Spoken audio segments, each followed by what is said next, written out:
And welcome to S B. Academy Rawla. S B. Academy Rawla की online classes में आप सभी का हार्दिक स्वागत है। आज हम क्लास 9th सब्जेक्ट संस्कृत सेमुसी प्रथमा भाग में पंचम पाठ है सुक्ति मोक्तिकम नामक पाठ पढ़ेंगे। पिछली वीडियो में हमने लेसन नंबर 4 के अभ्यास प्रश्न और इसके शब्द रूपों पर चर्चा की थी। आज है लेसन नंबर 5 पंचम पाठ है। प्रस्तुतो अयम पाठ है नैतिक शिक्षाणाम प्रदायक रूपेण वर्ते। प्रस्तुत यह पाठ नैतिक शिक्षा को प्रदान करने वाला है। अस्मिन् पाठेषु विविध ग्रंथेभ्यः संग्रहणं कृत्वा नाना नैतिक शिक्षा बोधक पद्यानि गृहीतानि सन्ति। इस पाठ में विविध ग्रंथों से संग्रहित किए गए अनेक नैतिक शिक्षा के बोधक पद ग्रहण किए हुए हैं। अत्र सदाचरणस्य महिमा प्रियवाण्या आवश्यकता परोपकारिण्या स्वभावः गुणार्जनस्य प्रेरणा मित्रताया स्वरूपम श्रेष्ठ संगते प्रशंसा तथा च सत्संगते प्रभाव इत्यादीनां विषयाणां निरूपणम् अस्ति।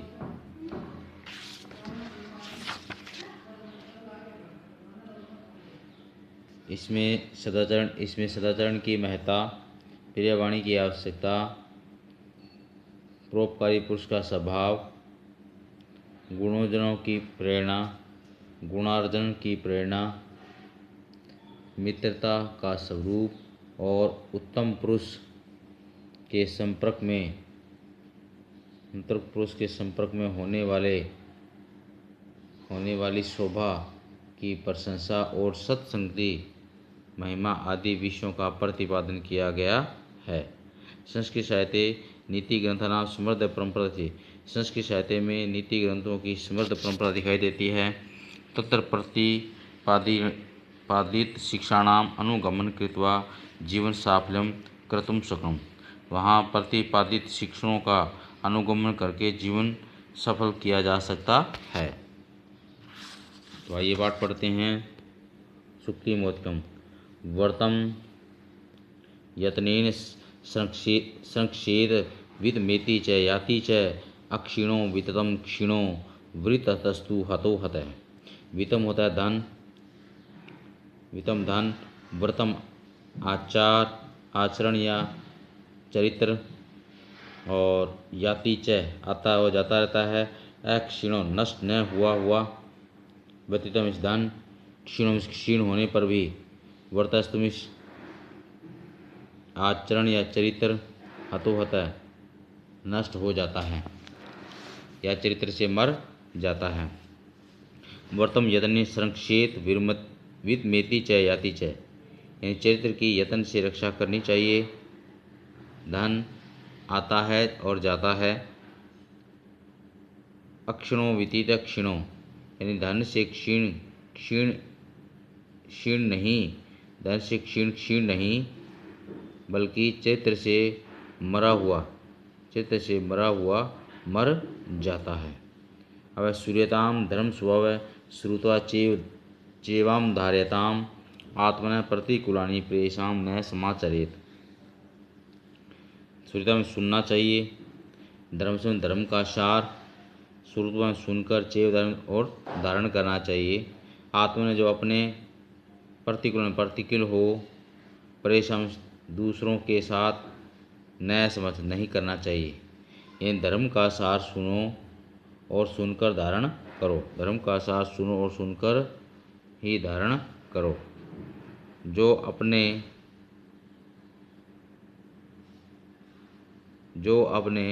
प्रतिकूल हो वैसा आचरण दूसरों के साथ नहीं करना चाहिए। और ये जो श्लोक लिया है विदुर नीति से लिया गया है। फर्स्ट वाला श्लोक मनुस्मृति से लिया गया है। अब प्रिय वाक्य प्रदानेन सर्वे तुष्यन्ति जंतवः तस्मात् तदेव वक्तव्यं वचने का दृढ़ता। ये जो श्लोक है चाणक्य नीति से लिया गया है। प्रिय वाक्य प्रधान्य यानी मधुर वचन बोलने से सर्वे में सभी, तुष्यन्ति में प्रसन्न, जंतु में प्राणी, तस्माद वैसे ही, वक्त में बोलने चाहिए, वचनों में, काद में, दरिद्र में कंजूसी। यानी मधुर वचन बोलने से सभी प्राणी संतुष्ट होते हैं। मधुर वचन बोलने से सभी प्राणी संतुष्ट होते हैं, इसलिए हमें मधुर वचन ही बोलने चाहिए, बोलने में कंजूसी नहीं करनी चाहिए, अर्थात यानी मीठा बोलने में कंजूसी नहीं करनी चाहिए। पिबन्ति नद्यः स्वयमेव नाभः स्वयं न खादन्ति फलानि वृक्षाः नादन्ति सस्यम खलु वारिवाह प्रोपकाय सता विभूते। वारिवाह होता है बादल, खलु मीन्स निश्चय, और पीबन पीते हैं, नदियाँ मीन्स नदियाँ, स्वयं नाभ है, स्वयं नदियाँ अपना जल स्वयं नहीं पीती और वृक्ष अपने फल स्वयं नहीं खाते। नादति सस्य खलु वारिवाह, और निश्चय ही बादल, वारिवाह फसल, और निश्चय ही बादल सस्य में फसल, और निश्चय ही बादल फसल नहीं खाते हैं। परोपकार सतविद, और सज्जनों की संपत्तियाँ परोपकार के लिए होती है।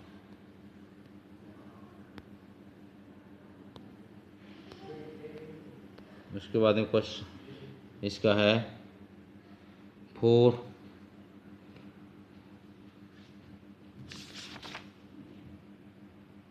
5 नंबर है,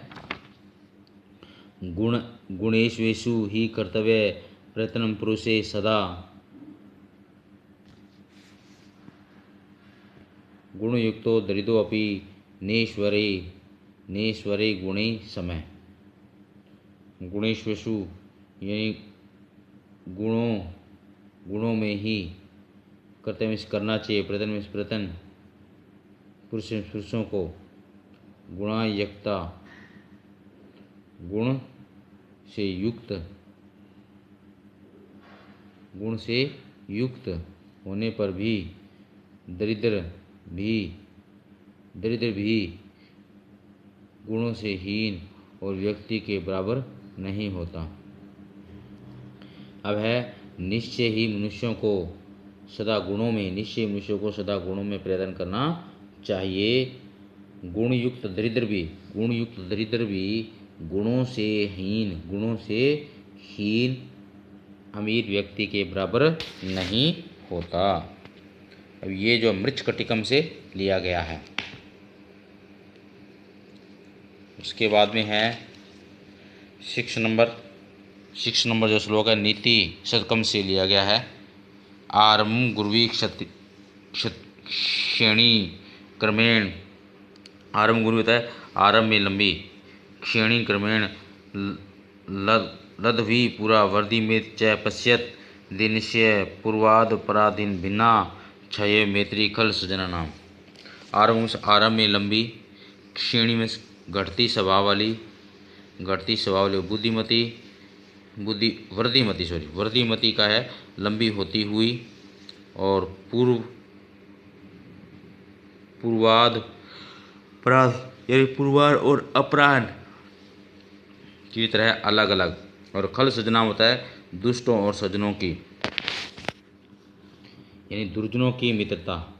यहाँ पे दुर्जनों की मित्रता, पूर्वाहन में अहन होता है दोपहर, पूर्वाहन यानी दुर्जनों की मित्रता दोपहर की छाया से पूर्व, दोपहर की छाया से पूर्व की छाया के समान होती है। मतलब आरंभ में बड़ी तब बाद में जल्दी घटने वाली होती है। जबकि सज्जनों की मित्रता अपराह्न की छाया के समान होती है। यानी अपराह्न में जो सूर्य जब सिर के ऊपर होता है तो छाया, हमारी जो सिर की छाया बनती है बिल्कुल छोटी बनती है, तो उस तरह होती है। और जबकि दुर्जनों की जो छाया बनती है वो पहले लंबी होती है, मतलब उसकी छाया लंबी होती है। इस तरह से मित्रता भी उसकी लंबी होती है, लेकिन बाद में धीरे धीरे घट जाती है। लेकिन यहाँ पे सज्जनों की है, जबकि सज्जनों की मित्रता अपराह्न की छाया के समान पहले छोटी और बाद में क्रमशः बढ़ने वाली होती है। यत्रापि कुत्रापि गता भवेयु हंसा महिमंडलम मंडनाय हानिस्तु तेषां ही श्रोवराणाम।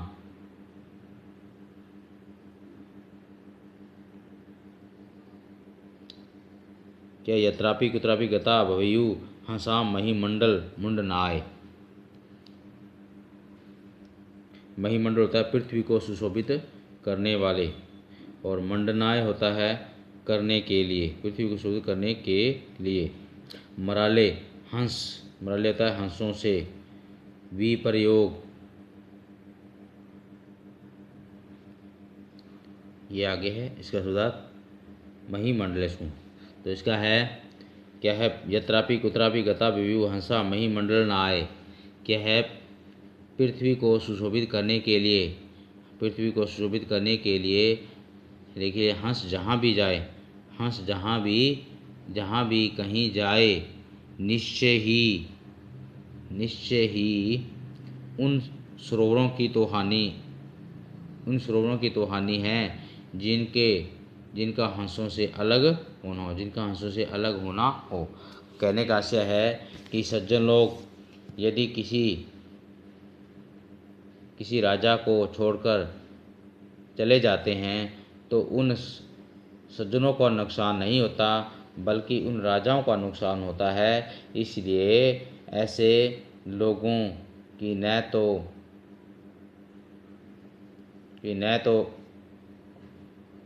तो वहाँ की दुनिया सुंदर बनाएंगे, कि वहाँ की दुनिया सुंदर बनाएंगे, और अच्छे लोग हंसों की तरह होते हैं। यहाँ पे हंसों को अच्छे लोगों की तरह कहा गया है। हानिस्तु तेषां ही श्रोणाम येषां मराले से विप्र प्रयोग है। मराले होता है हंसों से, विप्रयोग में अलग होना। ये पूरे सेवंत का था, दोबारा बता रहा हूँ। यत्रापि कुत्रापि गता भवेयु हंसः महिमंडल मंडनाय हानिस्तु तेषां श्रोणाम येषां मराले से विप्रयोग है। विप्रयोग का मतलब यहाँ पे यानी अलग होना, मराले मिस हंसों से, महिमंडल पृथ्वी को सुशोभित करने के लिए, मंडना मिस करने के लिए, यानी पृथ्वी को सुशोभित करने के लिए हंस जहाँ भी कहीं जाए, निश्चय उन सरोवरों की तो यानी उन तालाबों की हानि है जिनका हंसों से अलग होना हो। अर्थात सज्जन लोग यदि किसी राजा को छोड़कर जाते हैं तो उन सज्जनों का नुकसान नहीं होता, बल्कि उन राजाओं का नुकसान होता है। इसलिए ऐसे लोग जहाँ भी जाएं वे वहाँ की दुनिया सुंदर बनाएंगे, और अच्छे लोग हंसों की तरह होते हैं। लास्ट है, ये जो श्लोक लिया था बामनी विलासी लिया था। लास्ट गुणेषु गुणा भवन्ति ते निर्गुण प्राय भवन्ति दोषा अस्वादेभ्यः भवन्ति नद्यः समुद्रमासाद्यः भवन्तप्यः। यानी आस्वादित होता है स्वाद युक्त जल वाली, आसाध्य है मतलब पाकर, अपेय में न पीने योग्य। गुणा गुणेषु गुणावंती, यानी गुण जब तक गुणी व्यक्ति के पास होते हैं, गुण जब गुणी व्यक्ति के पास होते हैं तो वे गुण जब तक गुणी व्यक्ति के पास होते तब तक गुण बने रहते हैं। लेकिन जब गुण निर्गुण के पास जाते हैं, अर्थात गुणहीन व्यक्ति के पास जाते हैं, तो वे दोष बन जाते हैं। आस्वादत या प्रवंती नद्याँ, आस्वादत प्रयोग होता है स्वाद युक्त जल वाली नदियाँ बहती